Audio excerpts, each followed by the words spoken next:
দর্শক আসসালামু আলাইকুম। কনফিডেন্স ফিজিওথেরাপি ব্যথা নিরাময় চিকিৎসা কেন্দ্র থেকে আমি ডক্টর মোহাম্মদ মাসুদ বিশা আপনাদেরকে স্বাগত জানাচ্ছি। দর্শক, আজকে আমরা কথা বলবো প্লান্টার ফ্যাসাইটিস, অর্থাৎ পায়ের পাতায় যে ব্যথা হয় সেটাকে আমরা প্লান্টার ফ্যাসাইটিস বলি। শুরুতে আমরা দেখে নেই আসলে প্লান্টার ফাসাটা কোথায়। আমরা পায়ের ভিতরে আমাদের দেখবেন যদি পাটাকে এভাবে টান টান করি তাহলে এখান থেকে দেখবেন একটা শক্ত একটা রগের মতো বেশি আসছে, এটাকে বলা হয় ফাসা। এই ফাসায় যদি কোনো মতে ইনফ্লামেশন হয়, ইনজুর্ড হয়, সেক্ষেত্রে যে কন্ডিশনটা হয় সেটাকে আমরা বলি প্লান্টার ফ্যাসাইটিস। এবার আমরা আসি এই প্লান্টার ফ্যাসাইটিস কেন হয়। বিভিন্ন কারণেই প্লান্টার ফ্যাসাইটিস হতে পারে। এর ভিতরে উল্লেখযোগ্য কারণ হচ্ছে যাদের ওয়েট বেশি, অর্থাৎ যাদের ওভার ওয়েট, তাদের অনেক সময় এই প্লান্টার ফাসা যখন আমরা এভাবে স্টেপ নিতে যাই, এভাবে যখন আমরা পা ফালাই, পা ফালানোর ফলে যখন এক পায়ের উপর ভর দিয়ে আর এক পায়ে স্টেপ নিতে যাই, তখন এখানে একটা ওভার স্ট্রেস হয়। অর্থাৎ ধরেন এখানে এভাবে পা দিলাম, যখনই পা দিতে প্রসারিত হয়, এটা স্ট্রেস হয়। যখনই ওভার স্ট্রেস হয় কিংবা বডিতে ওভার ওয়েট থাকে, সেখান থেকে স্ট্রেসটা বারবার হতে হতে হতে হতে ঠিক এখানে এই যে ফাসার এখানে একটা ইনজুরি তৈরি হয়, সেটাকে আমরা প্লান্টার ফ্যাসাইটিস বলি। এটা আস্তে আস্তে ইনফ্লামেশন হতে শুরু করে। এরপর হতে পারে যাদের পায়ে আর্টস অফ ফুট, যেটাকে আমরা মেডিকেল ভাষায় বলি, অর্থাৎ পায়ের ঠিক এই বরাবর যেই গর্তটা থাকে, সেই যে এটা ফাঁকা জায়গা, এটা যদি কম থাকে, অর্থাৎ এই আর্টসটা যদি কম থাকে, যদি প্লেন হয়ে যায়, সেক্ষেত্রে অনেক সময় এই ওভার স্ট্রেস পরে এই জায়গাটায় আরো স্ট্রেসিং হতে থাকে এবং ভিতরে ইনফ্লামেশন ডেভেলপ করে। তো যাদের আর্টস অফ ফুট কম তাদের ক্ষেত্রে হতে পারে, যাদের ওয়েট বেশি তাদের ক্ষেত্রে হতে পারে, কিংবা যারা সর্বক্ষণিক দাঁড়িয়ে এবং হাঁটাহাঁটির কাজ করতে হয় তাদের ক্ষেত্রে হতে পারে, যারা অনেক সময় জুতা ব্যবহার করেন না, দীর্ঘ সময় শক্ত জায়গার উপর পায়চারি করতে হয়, হাঁটাহাঁটি করতে হয় প্রফেশনাল কারণে, হ্যাজার্ড স্বরূপ এটা হতে পারে। এটাই হচ্ছে মূলত প্লান্টার ফ্যাসাইটিসের উল্লেখযোগ্য কারণ। এবার আমরা আসি এই প্লান্টার ফ্যাসাইটিসের লক্ষণ কি। প্লান্টার ফ্যাসাইটিসের লক্ষণ হচ্ছে ব্যথা। কখন ব্যথা হয়? আপনি যখনই পায়ে স্টেপ দিয়ে ফ্লোরে হাঁটতে শুরু করবেন তখনই দেখবেন আপনার সিভিয়ার পেইন। আমরা অনেক সময় রোগীদেরকে জিজ্ঞাসা করি কখন পেইন হয়, অনেক সময় বলে হাঁটতে গেলেই পেইন হয়। আবার কাউকে আমরা একটু কৌশল করে জিজ্ঞাসা করি যে আপনি সকালবেলা যখন ঘুম থেকে ওঠেন তখন প্রথম স্টেপ দিতেই পেইন হয় কিনা, তখন রোগীরা বলে হ্যাঁ, আমরা যখন প্রথমবারই সকাল থেকে ঘুম থেকে উঠেই যখন বেড থেকে পা ফালাই তখন সিভিয়ার পেইন। কিছুক্ষণ হাঁটাহাঁটির পরেই ব্যথাটা আস্তে আস্তে আস্তে আস্তে আবার কমতে শুরু করে। এটাই হচ্ছে প্লান্টার ফ্যাসাইটিসের মূল লক্ষণগুলা। এবার আমরা আসি আসলে করণীয় কি। এই প্লান্টার ফ্যাসাইটিস যদি আপনাকে নিরাময় করতে হয়, সেক্ষেত্রে ফিজিওথেরাপি চিকিৎসা এবং পাশাপাশি কিছু অ্যাডভাইস আপনাকে ফলো করতে হবে।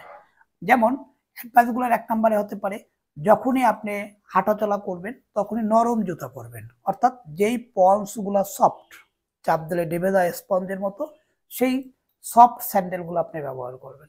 এরপর হতে পারে আমরা যখন বাইরে বের হই, হতে পারে মহিলা কিংবা পুরুষ, সেক্ষেত্রে আমরা ছেলেরা অনেক সময় শু পরি, মেয়েরা অনেক সময় কেডস পরে অথবা আটকা শু পরতে পারে। সেক্ষেত্রে আমরা হিল কুশন, অর্থাৎ আমরা এই হিলটাকে সাপোর্ট প্লাস এই প্লান্টার এই অংশটাকেও সাপোর্ট দেয়, কুশন পাওয়া যায়, সেটা আমরা ব্যবহার করতে পারি।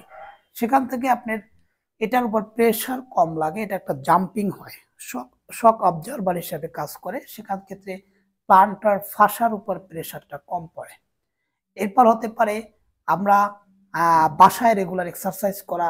এরপর হতে পারে বাসায় আইস, অথবা যদি ক্রনিক পেইন হয় সেক্ষেত্রে গরম সেক দেওয়া। এই উপদেশগুলো যদি ঠিকমতো মেনে চিকিৎসা করা যায় তাহলেই পরিপূর্ণ ফলাফল পাওয়া যায়। এবার আমরা আসি চিকিৎসার ভিতরে প্রথমে হচ্ছে ফিজিওথেরাপি। ফিজিওথেরাপির ভিতরে অনেকগুলো মডালিটিস আছে, বিশেষ করে লেজার থেরাপি খুব ভালো কাজ করে।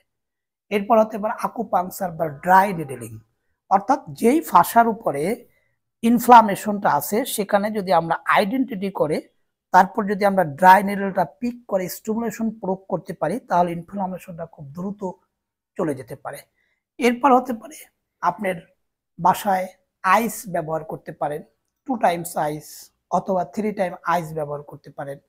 এরপর হতে পারে কিছু স্ট্রেসিং ব্যায়াম, কিছু স্ট্রেংথেনিং ব্যায়াম, এগুলো যদি আপনি ঠিকমতো করতে পারেন তাহলে এই প্লান্টার ফ্যাসাইটিস থেকে আপনি পরিপূর্ণভাবে মুক্ত পেতে পারেন। দর্শক, আমরা একটু এখন দেখব যে আসলে আমরা বাসায় কি কি ব্যায়াম করতে পারি। তো দর্শক, আমরা শুরুতেই যে ব্যায়ামটা দেখাতে চাই সেটা হচ্ছে স্ট্রেসিং। অর্থাৎ আপনি এভাবে পা রেখে বিপরীত হাত দিয়ে হাত ধরে এই যে একটা ফাঁসাটা যে বেশি উঠতেছে এটাকে আস্তে আস্তে চাপ দিয়ে স্ট্রেস করা, কিছুক্ষণ হোল্ড করে আবার রিল্যাক্স করা, আবার চাপ দিয়ে স্ট্রেস করলেন। এখানে যাদের পেন তাদের দেখবেন একটা লম্বা পেন ফিল হবে, ঠিক এই বরাবর একটা পেন ফিল হবে। 10 সেকেন্ড হোল্ড করলেন, আবার রিল্যাক্স করলেন। এগুলো নাম্বার 1। নাম্বার 2 হচ্ছে আপনি এভাবে পা সোজা রাখলেন, সোজা রেখে আমরা একটা টাওয়াল নিলাম, আপনি গামছা নিতে পারেন, জাস্ট এখানে পায়ের পাতার উপরের দিকে এটা রেখে আপনি এভাবে চাপ দিলেন। 10 সেকেন্ড হোল্ড করবেন, আবার রিল্যাক্স করবেন, আবার হোল্ড করবেন। এখানে চাপ দিলে আপনার পায়ের এই প্লান্টার ফাসা যেভাবে স্ট্রেস করবে, পাশাপাশি যে কাপ মাসেলটা সেটাও স্ট্রেস করবে, কোনো অসুবিধা নেই। 10 সেকেন্ড হোল্ড করবেন, আবার ছেড়ে দেবেন। নাম্বার 3 হচ্ছে আমরা বলি ডিটিএফ, ডিপ ট্রান্সভার্স ফ্লেকশন। আপনি এভাবে হাত রেখে ঠিক থাম দিয়ে, বিপরীত হাতের থাম দিয়ে এই যে ফাসাটাকে বারবার স্ট্রেস করার চেষ্টা করবেন, প্রেসার দিয়ে দিয়ে প্রেসার দিয়ে দিয়ে স্ট্রেস করার চেষ্টা করবেন। আবার কখন আপনি এভাবে স্ট্রেস করতে পারবেন, ঠিক পায়ের এই গোড়ালির একটু ভিতরের দিক থেকে স্ট্রেস করতে করতে এ পর্যন্ত চলে আসবেন। এই স্ট্রেসগুলো আপনি নিয়মিত করতে পারবেন। এরপরে এক্সারসাইজ হচ্ছে, এটা একটা বল। এই বলটা স্বাভাবিক তো আমরা ক্যাপসুল বল বলি, কিন্তু এটা একটা টেনিস বল হলে ভালো হয়। টেনিস বল হচ্ছে যেটা গোল রাউন্ড শেপ, যেটা দিয়ে ক্রিকেট খেলা হয়, এরকমের বল পাওয়া যায়। রাবারের বল পাওয়া যায়, বাচ্চাদের খেলনা বল পাওয়া যায়, কিছু হার্ড বল পাওয়া যায়। এরকম একটা বল আপনি ফ্লোরে রাখবেন, ফ্লোরে আপনি রেখে জাস্ট পায়ের পাতার নিচে রাখবেন। এটা গোল যেহেতু দেখানো একটু ডিফিকাল্ট হচ্ছে, জাস্ট এভাবে মুভ করবেন, এভাবে মুভ করবেন, এভাবে গোল করে মুভ করতে থাকবেন। এদিকেও করতে পারবেন, ক্লকওয়াইজ এন্টি ক্লকওয়াইজ, দুদিকেই আপনি এই বলটাকে মুভ করতে পারবেন এভাবে। এরপরে হচ্ছে বাসায় যে আইস দেবেন, বরফ, এটা একটা পানির বোতল। এই পানির বোতলটায় পানি আপনি ডিপে রাখবেন, ডিপে রাখার পর এটা বরফ জমে যাবে, এটা জাস্ট ফ্লোরে ফালাবেন, ফ্লোরে এভাবে ফালাবেন। ফ্লোরে ফালাইয়া আপনি যদি মনে করেন বেশি ঠান্ডা লাগে সেক্ষেত্রে আপনি এটার উপর একটা পাতলা সুতি কাপড় দিতে পারবেন, অথবা একটা টাওয়াল দিতে পারবেন। এটাকে দিয়ে জাস্ট এভাবে মুভ করবেন, পায়ের গোড়ালি পর্যন্ত নিয়ে আসলেন, আবার এখান থেকে পিছনে টান দেবেন, আবার গোড়ালি পর্যন্ত নিয়ে আসলেন, আবার পিছনে টান দেবেন। এইভাবে আপনি আইসটাকে বারবার মুভ করতে পারবেন। তো লাস্ট ওয়ান এক্সারসাইজ, এটা একটা টাওয়াল, আপনি টাওয়াল নিতে পারেন, গামছা নিতে পারেন, জাস্ট ফুলের উপরে ফালালেন। ফালানোর পরে আপনার কাজ হবে ঠিক আঙ্গুলটাকে দিয়ে এভাবে এটাকে আপনার সামনের দিকে ভাঁজ করে নিয়ে আসবেন, আবার এভাবে আস্তে আস্তে চেষ্টা করবেন এভাবে করার জন্য। এই যে আপনি ভাঁজ করতেছেন, এতে যেটা হচ্ছে আপনার এই প্লান্টার ফাসায় যেখানে ইনফ্লামেশন আছে সেটা আস্তে আস্তে রিল্যাক্স হচ্ছে, আবার প্রসারিত হচ্ছে, আবার রিল্যাক্স হচ্ছে, আবার প্রসারিত হচ্ছে, ফলে এখানে ব্লাড সার্কুলেশন বাড়বে এবং ইনফ্লামেশন আস্তে আস্তে কমতে শুরু করবে। তো দর্শক, আজকে এই পর্যন্তই। আমাদের ভিডিওগুলো যারা নিয়মিত দেখেন অবশ্যই সাবস্ক্রাইব করবেন, শেয়ার করবেন, অন্যকে দেখার সুযোগ দেবেন, তাহলে অন্য যারা এই রোগীতে অন্য মানুষগুলো ভুগতেছে তারাও এখান থেকে কিছুটা পরিত্রাণ পাবে। আজকে পর্যন্ত, আবার আসবো অন্য কোনো টপিকস নিয়ে। আসসালামু আলাইকুম।